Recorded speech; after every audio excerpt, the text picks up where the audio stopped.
अस्सलाम वालेकुम to all my viewers. आप सबको बहुत बहुत ईद मुबारक। अगर आपके घर में भी ईद के बाद यही कन्फ्यूजन होती है कि बीफ या मटन का क्या बनाया जाए, तो अब आपकी ये कन्फ्यूजन बिल्कुल दूर होने वाली है, क्योंकि बीफ यखनी पुलाव की जब खुशबू किचन से बाहर जाएगी ना, तो हर कोई आपसे पूछेगा कि आप क्या बना रहे हो। और प्लीज़ एक बात, अगर आपका पुलाव अक्सर स्टिकी बनता है, जुड़ा जुड़ा होता है, या चावल अलग अलग नहीं बनते, या फिर बीफ सॉफ्ट नहीं होता, या फिर वो रेस्टोरेंट वाली खुशबू नहीं आती, तो आज की वीडियो एंड तक देखना, क्योंकि मैं आपके साथ वो छोटी छोटी टिप्स भी शेयर करूंगी जो कि टेस्ट को ऑनेस्टली नेक्स्ट लेवल पर ले जाती है। सबसे पहले बात कर लेते हैं कुछ इंग्रेडिएंट्स की, जिसमें सबसे पहले जो हमारी मेन इंग्रेडिएंट है वो है गोश्त। मैंने 1.5 केजी गोश्त लिया है, और इसको जो है वो अच्छे से आपने वॉश करना है। अगर जो गोश्त जितना फ्रेश होगा उतने ज़्यादा टेस्ट एनहेंस होगा। कुछ साबित गरम मसाले, जिनमें जो है कड़ी पत्ता, 2-3 दालचीनी की पीसीज, एंड कुछ लौंग एंड काली मिर्च, कुछ टेबल स्पून भर के जो है वो ज़ीरा ऐड करेंगे। अच्छा, ये सब चीज़ें जो है ना क्या करती हैं कि जो गोश्त की एक तो स्मेल है उसको ख़त्म करती हैं, दूसरा काली मिर्च जो है वो बहुत ज़्यादा अच्छी है। हर खाने में इसको डालना चाहिए, क्योंकि ये जो एक बदहज़मी होती है उसको ख़त्म करती है खाने के बाद।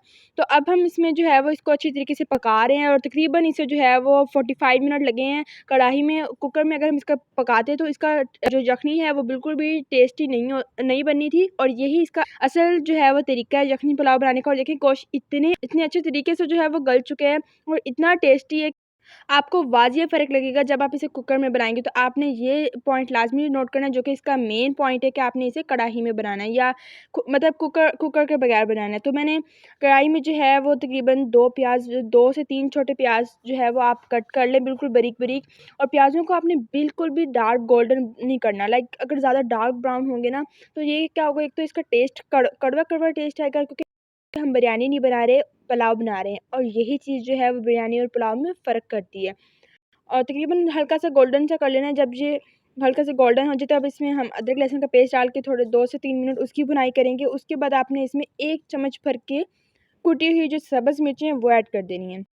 1 टमाटर इसमें कट करके ऐड कर देंगे, और 2 साबित सब्ज़ मिर्चें। अब इसमें जो मसाले जा रहे हैं वो 1 टेबल स्पून है, और सारे साबुत मसाले, और वो कौन से हैं वो आप नोट डाउन कर लें। काली मिर्च, जो खुश्क धनिया है वो, एंड गरम मसाला, नमक। इसमें हमने लाल मिर्च बिल्कुल भी नहीं ऐड की, जस्ट नमक और काली मिर्च भी 1 टेबलस्पून ऐड की है। तो ये सारे मसाले आप इसमें 1 टेबलस्पून ऐड करेंगे, और अच्छे से इसकी जो है वो मिक्सिंग कर देंगे। और अब इसमें जो भुना हुआ गोश्त है वो लाज़मी ऐड करेंगे। अच्छा, अब आप सोच रहे होंगे कि हमने पहले गोश्त को बॉयल कर लिया, तो इसको भूनना क्यों लाज़मी है? अच्छा, इसका भूनना बहुत लाज़मी है, क्योंकि ये जो मसाला है उसके अंदर अच्छी तरह से मिक्स हो जाए, और इसकी इतना रिच टेस्ट आएगा ना इससे। बस 2 से 3 मिनट आपने भुनाई करनी है। उसके बाद जो यखनी बची हुई थी ना, वो आपने इसमें ऐड कर देनी है।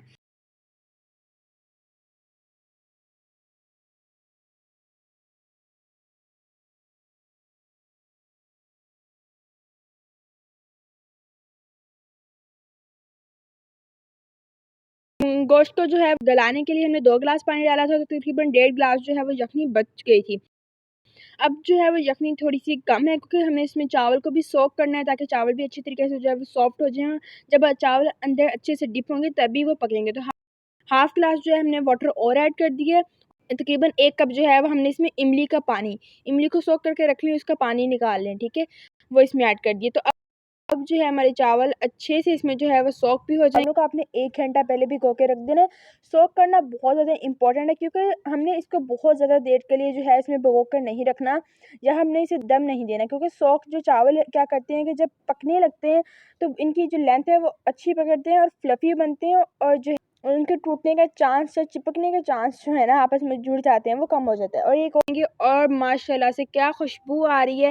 तकरीबन आपने 10 से 15 मिनट इसे रखना है, और चावल अच्छे से जब जो है वो आपको पता चल जाए कि जो है वो गल चुके हैं, और सॉफ्ट हो चुके हैं, और बिल्कुल भी कच्चे नहीं हैं, तो आपने इन्हें निकाल लेना है। चावलों को हमेशा थोड़ा-सा खड़ा-खड़ा रखा करें, तभी वो आपस में चिपकते नहीं हैं।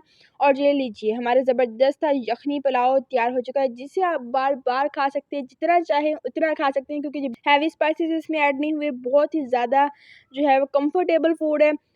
और मुझे कमेंट्स में ज़रूर बताइएगा कि आपको क्या ज़्यादा पसंद है, पुलाव या बिरयानी। तो हमारी ईद स्पेशल सीरीज़ में हमारे साथ कनेक्टेड रहिए। चैनल को सब्सक्राइब करना मत भूलिएगा। मुझे दुआ में याद रखिएगा। वीडियो को लाइक ज़रूर कीजिएगा, दूसरों के साथ भी शेयर करें ताकि दूसरे भी ये ज़बरदस्त सा खाना जो है वो टेस्ट कर सकें। मुझे दुआ